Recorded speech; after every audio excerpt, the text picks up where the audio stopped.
श्रीकृष्णाय वयं नुमः। શ્રી મહાપ્રભુજીએ ભાગવતાર્થ પ્રકરણ તત્વાર્થ દીપ નિબંધના મંગલાચરણમાં ભગવાનને કેવી રીતે સંબોધિત કર્યા, ભગવાન કેવા છે, તો આપ કહે છે શ્રી કૃષ્ણમ પરમાનંદમ દશલીલાયુતમ સદા સર્વભક્ત સમુદ્ધારે વિસ્ફુરંતમ પરમ નમઃ। શ્રી કૃષ્ણ પરમાનંદ દશલીલાયુત। શ્રી કૃષ્ણનું જે આ નામ છે શ્રી કૃષ્ણ, એ શ્રી કેવું છે? તો શ્રી માટે કહ્યું કે સૌંદર્યમ શ્રી શબ્દેન અભિધીયતે। આ શ્રી શબ્દથી ભગવાનનું સૌંદર્ય વર્ણન કર્યું। ઠાકોરજીનું સૌંદર્ય કેવું છે? તો બે પ્રકારથી પ્રભુ સુંદર છે। એક પ્રભુ સુંદર છે બાહ્ય સૌંદર્ય, જે સ્વરૂપ સૌંદર્ય છે, એમને જોઈને સુંદરતા આવે। કોટિકામ કંદર્પ લાવણ્યમય પ્રભુની એ શોભા, મુખારવિંદ પર અલકોનું આવવું, કમલના નેત્ર, સુંદર કેસરનું તિલક ધારણ કરેલું, નાસા મુક્તા કીરરી,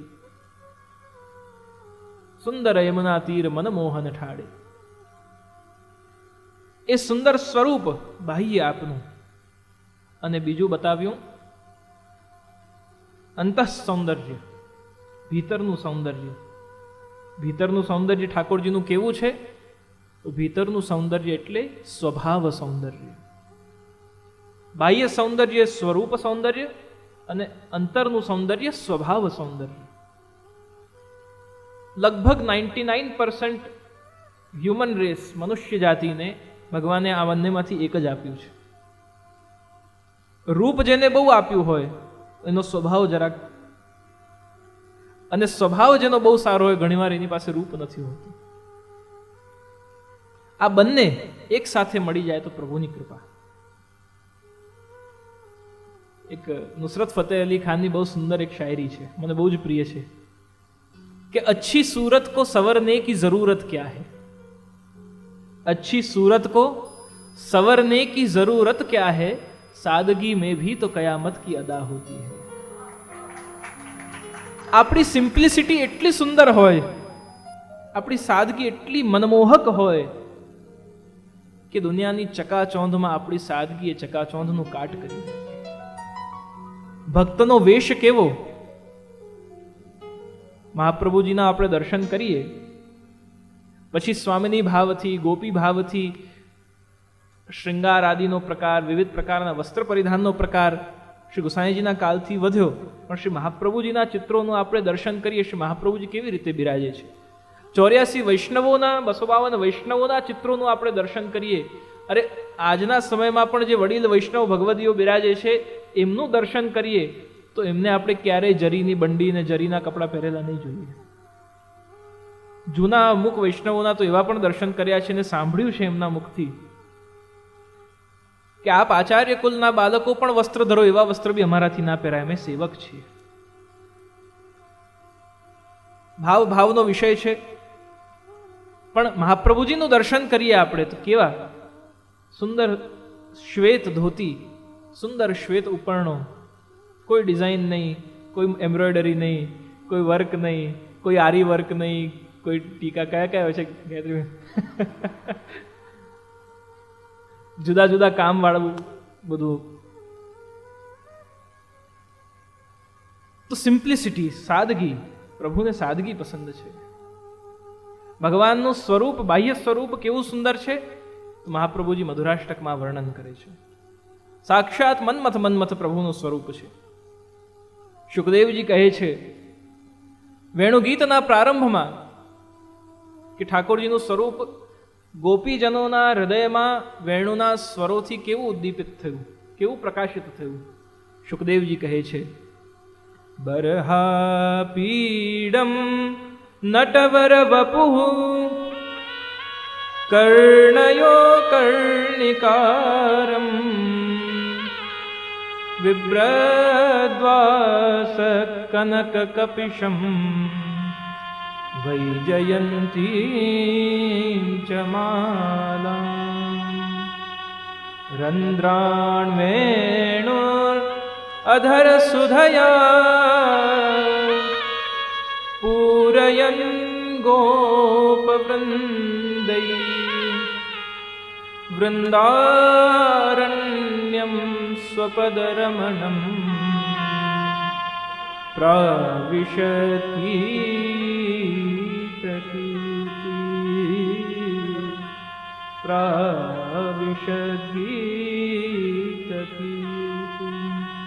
બરહાપીડમ મોર મુકુટને ધારણ કરીને કનેરના પુષ્પને પોતાના કર્ણનમાં ખોસીને અને પ્રભુ સુંદર પીત ધોતી પીતાંબર ધારણ કરી સુંદર વૈજયંતી માલને શ્રીકંઠમાં ધારણ કરી રંધ્રાણ વેણુર અધર સુધયા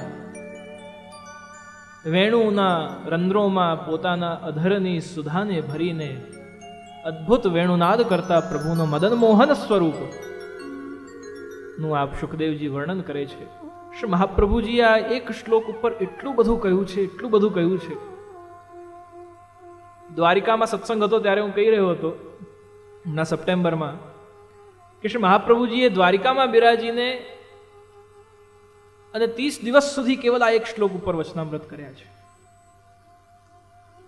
આ એક શ્લોકમાં ભગવાનના સ્વરૂપનું એટલું રહસ્ય છે, એટલી લીલાઓ છુપાયેલી છે. મહાપ્રભુજીએ 7 પ્રકારથી શ્રીમદ ભાગવતજીના અર્થ કર્યા. 7 પ્રકારમાં એટલી વિલક્ષણતાઓ બતાવી ભગવાનના સ્વરૂપની. આ 3 દિવસ બહુ ઓછા પડે પ્રભુ.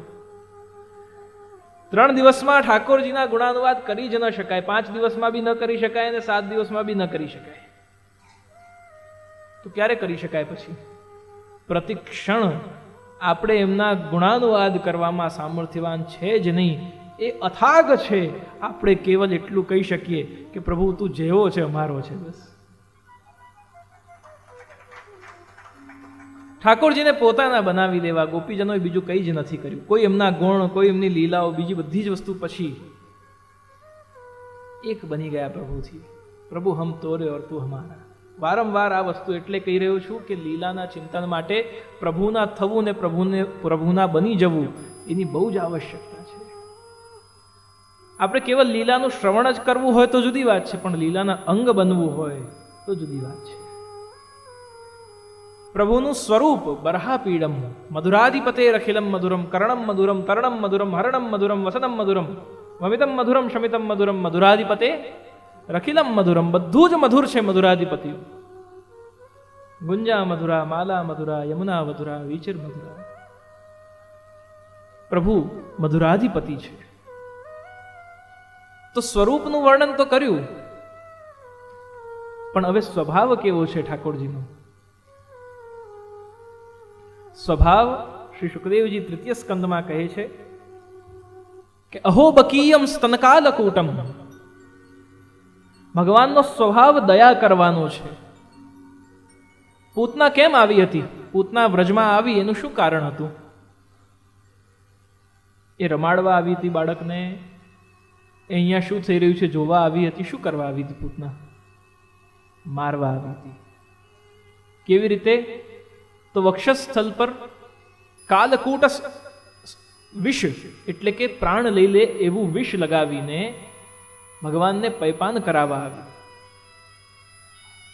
અને સુખદેવજી કહે છે કે લેભે ગતિમ ધાત્રી ઉચિતમ તતોન્યમ. એણે શું કર્યું? તો ધાત્રી માતાની જેમ ભગવાનને ખોડામાં લઈને અને પૈપાન કરાવવાનું પ્રારંભ કર્યું. ઉદ્દેશ્ય છે મારવું. અને ભગવાને શું કર્યું? ભગવાને કેવી ગતિ આપી? ભગવાને કરી કમવા દયાલુમ શરણમ વ્રજેમાં. પ્રભુ કેવા છે? દયાલુ છે. ભગવાને જે યશોદા મૈયાને ગતિ આપી, જે યશોદા મૈયાને મોક્ષ આપ્યું, એ જ ગતિ પૂતનાને આપી દીધી. તો જે પાલન કરે એને પણ એ જ ગતિ, અને જે મારવા આવે એને પણ એ જ ગતિ. એક પણ અસુર એવા નથી જેની દુર્ગતિ થઈ હોય. બધાને ભગવાને સાયુજ્ય આદિ મોક્ષ આપ્યું છે. તો આ મુક્તિ આપી એ શું કારણ? ભગવાન કેટલા દયાલુ છે. ક્ષમા બડેન કો ચાહીએ, રહીમદાસજી કહે છે કે ક્ષમા બડેન કો ચાહીએ, છોટે ન કો ઉત્પાત, કા રહીમ હરિકો ઘટ્યો જો ભૃગુ મારી લાત. પરીક્ષા લેવા માટે ભૃગુ ઋષિ બ્રહ્માજી પાસે, શિવજી પાસે અને ભગવાન પાસે જાય છે. બહુ કથાનો વિસ્તાર નથી કરતો એનો. અંતે ભગવાન પાસે આવે કે શ્રેષ્ઠ કોણ છે, કોણ મારા કર્મથી ક્રોધિત નથી થતું. ભગવાન પાસે છેલ્લે ગયા. લક્ષ્મીજી ચરણ સેવા કરી રહ્યા છે અને ભૃગુ ઋષિએ પોતે ભગવાનને જગાડવા માટે, બોલાવવા માટે કે હું આવ્યો અને મારું સન્માન પણ નહીં કર્યું. ભગવાનના છાતી ઉપર ભૃગુ ઋષિએ લાત મારી અને લાત મારી. પ્રભુ એકદમ ચમકીને જોયું કે કોણ આવ્યું અને જોયું કે ભૃગુ ઋષિ છે. ઓહો, લાત મારી. મારા કઠોર વક્ષસ્થળ પર, વજ્ર જેવા વક્ષસ્થળ પર, છાતી પર ભૃગુ ઋષિ આપે લાત મારી. ક્યાંક આપના ચરણમાં કષ્ટ તો નથી થયું ને? પ્રભુ પોતે સ્થાન છોડી અને ભૃગુ ઋષિના ચરણને હાથમાં લઈ લે છે. દયાલુ છે. જીવ અપરાધ પર અપરાધ કરે, જીવ કેટલા પણ દોષ કરે, જીવ કેટલી પણ અનુચિત વસ્તુઓ કરી દે, પરંતુ ભગવાનનો સ્વભાવ છે દયા કરવી. પણ એનું કોઈ તો પેરામીટર હશે ને કે ક્યાં સુધી દયા કરે. પછી પરશુરામ બનીને પણ આવે છે ભગવાન. દયા ક્યાં સુધી કરે? દયા પ્રભુ ત્યાં સુધી કરે જ્યાં સુધી આપણે એમના બનીને રહીએ. વો શર્ત હૈ, ઉનકે બન કે રહો. એનો મતલબ એવું નહીં કે પછી બધું ચાલે. બ્રહ્મસમન પિતૃચરણના ઉદાહરણ આપે છે ઘણી વાર કે એક જણે સાંભળ્યું કે બ્રહ્મસમન લેવાથી બધા દોષ ધોવાઈ જાય, તો બ્રહ્મસમન લઈ લીધા એટલે કે હવે તો મારા બધા દોષ ધોવાઈ ગયા. પણ પછી બહાર જઈને રિક્ષાવાળાથી ઝઘડો કરી કર્યો એટલે દોષ ગયા અને દોષ પાછા આવી ગયા. એનો મતલબ એવું નહીં કે દોષ જતા રહે પ્રભુને મળવાથી. દોષ તો બધા વિસર્જિત થઈ જ જાય છે. કેવી રીતે થાય? શ્રી હરિરાયજીએ સમજાવ્યું કે લીલાના અનુભવ માટે એ પદાર્થ બહુ જ આવશ્યક છે. પહેલું છે દીનતા, અને એ દીનતા ક્યાંથી આવે? તો દીનતા આવે વિરહથી. વિરહ દીનતાને બતાવવા વાળું કે દીનતાને પોષણ કરવા વાળું અથવા દીનતા પ્રદાન કરવા વાળું છે. વિરહની અવસ્થા ન આવે ત્યાં સુધી દીનતા ઉત્પન્ન થતી નથી. બિઝનેસ સ્ટડીઝ ભણતો હતો ત્યારે એમાં આવતું હતું નેસેસિટીઝ, નીડ્સ, વોન્ટ્સ. મનુષ્યની આ બધી મહત્વાકાંક્ષાઓ છે અને મહત્વાકાંક્ષાઓ જ્યાં સુધી છે ત્યાં સુધી વિરહ નથી થઈ શકતો. विरह में तो चाहना होनी चाहिए, तड़फन होनी चाहिए. प्रभु प्रत्येनो ए ताप भाव જ્યાં સુધી જીવમાં નથી હોતો ત્યાં સુધી દૈન્ય ભાવ નથી ઉત્પન્ન થઈ શકતું. દૈન્યમેવેકમ અસ્માકમ હરિતોષણ સાધનમ. પ્રભુને પ્રસન્ન કરવા માટે દીનતા એકમાત્ર સાધન છે. પણ દીનતા આવે કેવી રીતે? તો દીનતા આવે વિરહથી. વિરહ કેવી રીતે પ્રાપ્ત થાય? ભગવાન વિરહનું દાન કોણે કરે? પ્રભુ વિરહનું દાન એને કરે જેને પોતાનો બનાવવાની ઈચ્છા રાખે. આપણે બી આપણી ઈચ્છાથી પ્રભુને નથી બની જતા. ઘણા એવું કે મેં ઠાકોરજી મારા ઘરે પધરાવ્યા છે. આપણે નથી પધરાવ્યા, ઠાકોરજી આપણા ઘરે પધાર્યા છે. મેં ગુરુ બનાવ્યા છે, આપણે ગુરુ નથી બનાવ્યા, ગુરુએ આપણને શિષ્ય સ્વીકાર્યા છે. આઈ ઇઝ ઓલવેઝ કેપિટલ. હું, મારું, મેં, આય હંમેશા કેન્દ્રમાં હોય છે. મારા લીધે થયું, મેં કર્યું એટલે થયું. જ્યાં સુધી અહમનો નાશ નથી થતો ત્યાં સુધી વિરહનું દાન નથી થતું.